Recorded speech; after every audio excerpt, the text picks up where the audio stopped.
کہ یا جو پلازما تھراپیز کے جو کینڈیڈیٹ ہو جاتے ہیں اس حد تک مریضوں کو ابھی بھی مشکلات کا سامنا ہے. تو ہمیں بہرحال جو حفاظتی تدابیر ہے وہ ساری کی ساری وہ پریکٹس کرتے رہنا چاہیے, اور گھر میں کوشش کرنا چاہیے کہ جو بھی لوگ اس بیماری سے میں مبتلا ہوتے ہیں ڈاکٹر کی ہدایت کے فوراً بعد اپنے آپ کو گھر میں آئسولیٹ کریں. ہاسپٹلس کی نسبت بہرحال اب تو ہمارے گورنمنٹ نے SOPs میں بھی یہ بات جو ہے پروف کر دی ہے کہ ہوم آئسولیشن بھی کی جا سکتی ہے, اور وہ اس کی بھی پراپر. لیکن بہت سارے لوگوں میں مسئلہ یہ ہو رہا ہے کہ ہوم آئسولیشن کے لیے بھی وہ باقاعدہ جو ہے گائیڈ لائنس کو فالو نہیں کر رہے, صرف ایک کمرے میں مقید تو ہو جاتے ہیں, لیکن وہاں پہ ہی گھر کے جو بچے اور خاص طور پہ بڑے افراد جو 50 سال سے زیادہ عمر کے افراد جو کہ رسک پہ رہتے ہیں, جن کی امیونٹی کمپرومائز ہے, ان کے ساتھ کسی نہ کسی حد تک ان کا انٹریکشن رہتا ہے. تو مریض تو کچھ 2-3 ہفتوں میں بہتر ہو جاتا ہے, لیکن گھر کے کچھ افراد جو ہیں وہ آلریڈی وہ کیریئر بن جاتے ہیں. ڈاکٹر صاحب کیا اس کی کوئی دوائی یا کوئی ویکسین وغیرہ تیار ہو چکی ہے؟ جی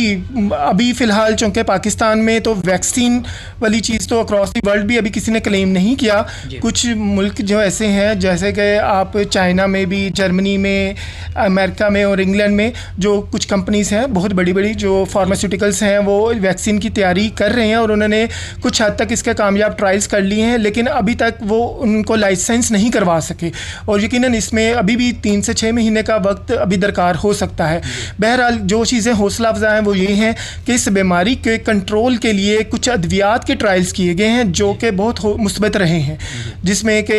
ہمارے پاس جیسے آپ نے پہلے سنا تھا کہ کلوروکوین ٹائپ کی میڈیسن تھی, ایزیتھرومائسن تھے, لیکن ابھی ایکٹیمرا میڈیسنس ہیں, ٹھیک ہے, اس کے ساتھ میں ریمڈیسیویر ہیں جس کا کہ ابھی پاکستان میں بھی 2 کمپنیاں, فیروسینس اور ایک اور کمپنی ہے جس کو لائسنس دیا گیا, اور انہوں نے اس کی پاکستان میں تیاری کو بھی اور اس کی اویلیبلٹی کو بھی 2 سے 3 ہفتے کے اندر ممکن بنانے کا وعدہ کیا ہے, اور امید کرتے ہیں کہ ان 2 دوائیوں کے مارکیٹ میں اور پبلک کے لیے ایزیلی اویلیبل ہونے کے بعد میں اس بیماری سے جو پیچیدگیاں ہو جاتی ہیں مریضوں میں ان کو کنٹرول کرنے میں ہاتھ روا مدد ملے گی. اچھا ڈاکٹر قاسم صاحب, لوگوں میں یہ کرونا کے دور میں لوگوں میں کچھ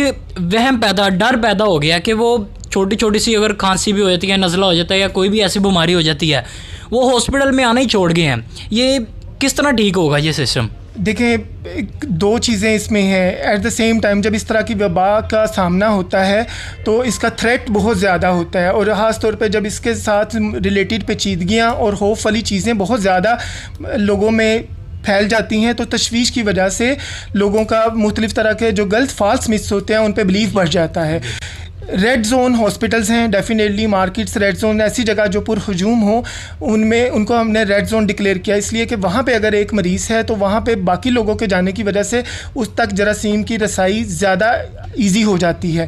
اس وجہ سے جو ہم مریضوں کو یہی آگاہ کرتے ہیں کہ اگر آپ کو ہلکی پھلکی علامات ہیں تو اس کے لیے آپ آؤٹ ڈور بیسس پہ وزٹ کر سکتے ہیں, یا اپنے قریبی ڈاکٹر سے, یا آن لائن ہم نے میڈیکل فیسلٹیز کے لیے مختلف پورٹلس بنائے ہیں جو آپ گوگل سے یا اپنے قریبی ہاسپٹل سے ان کے نمبر ایکسیس کر کے تو ڈاکٹر سے مشورہ کر کے ٹریٹمنٹ اس کے مطابق آپ لے سکتے ہیں. ہاں جب آپ کو ڈاکٹر بتاتا ہے کہ آپ کو اس کے لیے مزید ٹیسٹ وغیرہ کروانے کی ضرورت ہے تو ڈیفینیٹلی پھر اس کے مطابق آپ وہ گھر پہ بھی لیبارٹری سے ایکسیس کر سکتے ہیں, یا پھر اگر ہاسپٹلس کے لیے آپ کو ڈاکٹر کی ریکمنڈیشن پہ اگر ضرورت ہے تو پھر ہاسپٹل تک ایکسیس کر کے پھر انڈور فیسلٹی سے فائدہ اٹھائیں. اچھا ڈاکٹر صاحب, پبلک میں ہم نے وزٹ کیا, پبلک کا کچھ نیگیٹو خیال ہے کہ ہاسپٹل کے بارے میں, کہتے ہیں وہاں جائیں وہ ٹیکہ لگا دیتے ہیں, یہ کر دیتے ہیں, اور باقاعدہ ہم نے ویڈیوز بھی دیکھی سوشل میڈیا پہ کہ ہاسپٹل میں ایسا ہو رہا ہے, اور کچھ 2-3 ہاسپٹل ایسے ہیں جہاں ایسے کیسز بنے ہیں اور وہاں باقاعدہ اسٹرائک وغیرہ بھی ہوئی ہے. تو اس کے بارے میں یہ جو غلط لوگوں کے مائنڈ بن رہے ہیں اس کے بارے میں کیا کہنا ہے؟ دیکھیے بالکل ایسے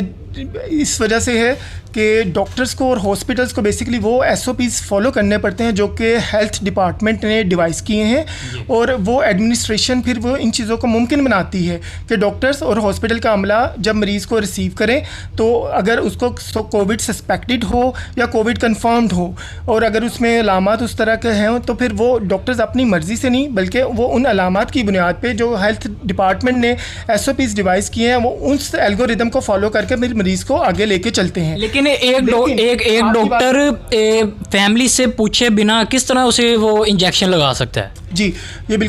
آپ نے بالکل صحیح بات بتائی. ڈاکٹرز بالکل بھی کسی بھی طرح کی میڈیسنس امپوز نہیں کر سکتے اور نہ ہی کرنا چاہیے. مریض کی ہر لیول پہ کنڈیشن کے بارے میں پہلے فیملی کو آگاہ کرنا چاہیے, مریض کو آگاہ کرنا چاہیے. اگر مریض اپنی بیماری کے اور اپنے علاج کے بارے میں خود فیصلہ کرنے کے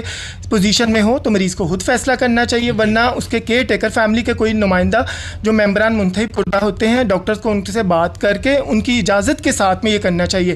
تو پرابلم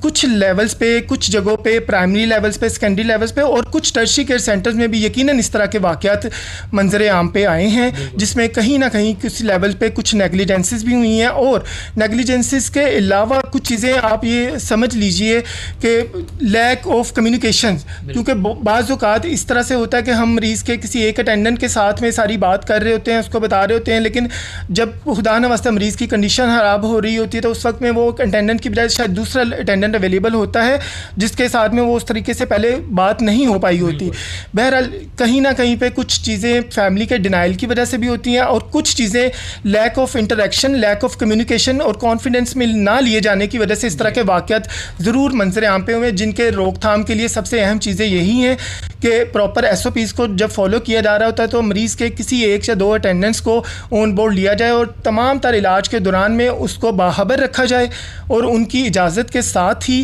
مریض, کیونکہ جو بھی دوائی دی جائے گی اس کا فائدہ بھی ہو سکتا ہے اور سم ٹائم پیشنٹ کی کنڈیشن کے مطابق رسک بھی رہ سکتا ہے, تو وہ ساری چیزیں جب بتا کے ان سے اجازت نامہ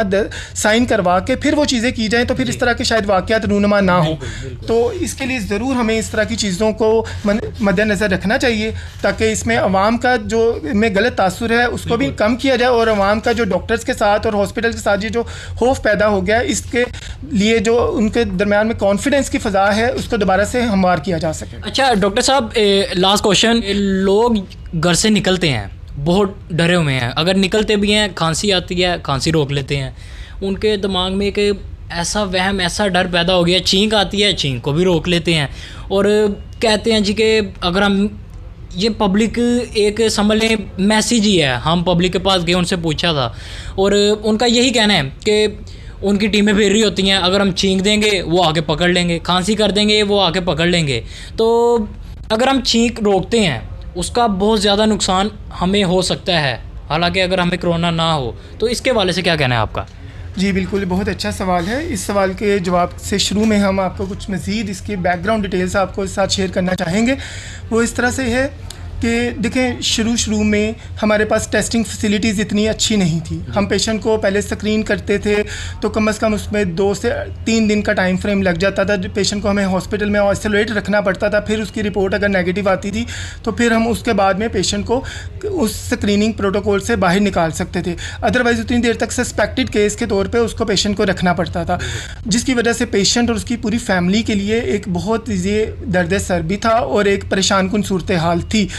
اور اس طرح کا جس ترتیب سے یہ اس کا خوف پوری دنیا میں پھیل رہا تھا, تو جیسے آپ نے بتایا کہ کوئی بھی پبلک پلیس پہ اگر چھینک دیتا ہے, کھانس دیتا ہے, تو سارے اس کو چھوت کی طرح سے دیکھنا شروع ہو جاتے تھے, کیونکہ سب کو ڈر یہی ہوتا تھا کہ کہیں وہ انفیکشنز ان تک ٹرانسمٹ نہ ہو جائے. ٹھیک ہے, تو یہ صرف یہ دونوں طرح کا, ایک تو پبلک سے بھی ایک ڈسٹینسنگ کا ایک اسٹگما ایک الگ سے موجود تھا, اور یہ والا ڈر بھی اسی طرح تھا کہ ہمیں ہاسپٹل اتھارٹیز جو ہیں یا گورنمنٹ اتھارٹیز ہے وہ ہمیں کنفائن کر کے آئسولیشن پروٹوکول کے مطابق ہمیں انگیج نہ کر دیں. لیکن اچھی خبر یہ ہے کہ پچھلے سارے دنوں میں جو ڈرل ہوئی ہے اس میں گورنمنٹ نے اپنی استعداد کے مطابق تھوڑا سا مزید ان چیزوں کا ایکسپیڈیٹ کیا ہے. اب ہم نے فیسیلیٹیز جو ڈائگنوسٹک ہیں ان کو اس حد تک بہتر کر لیا کہ مریض کو کم از کم 12 گھنٹے کے اندر ہی ہم سکرین کر کے اس کی رپورٹ کے مطابق اس کو کنفرم کر دیتے ہیں کہ اس میں وائرس کی موجودگی ہے یا نہیں ہے, تاکہ اس کو ان ڈیو پہ ایسے پیشنٹس کے ساتھ یا ایسی جگہ پہ رہ کے پریشان نہ ہونا پڑے جس کی وجہ سے کہ وہ اس کو خود سے بھی رسک رہے اور اس کی پوری فیملی کو بھی ٹینشن ہو. ایک تو یہ والی چیزیں ہوگی. دوسرا اس کی اینٹی باڈی ٹیسٹنگ کے جو ایک فیسیلیٹی ابھی ریسنٹ ڈیز میں کچھ ویکس میں ابھی جو پاسبل ہو چکی ہے, اس کی وجہ سے بھی بہت سارے ایسے مریض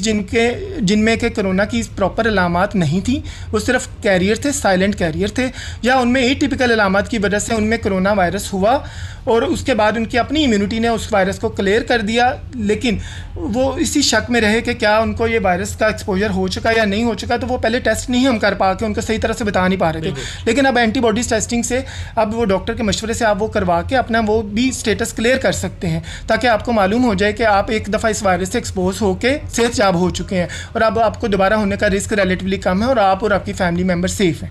تو یہ بالکل صحیح بات ہے. بہرحال جیسے آپ نے بتایا کہ اس کے لیے ہمارا اور آپ لوگوں کا, جیسے کہ میڈیا پرسنس کا ان ٹوٹل, ابھی ہم اس بارے میں آپ سب لوگوں کو ڈیفینیٹلی مزید انکریج کریں گے کہ سارے لوگ اپنا اپنا اس کار خیر میں حصہ ڈالیں, اور پبلک اویئرنیس کے لیے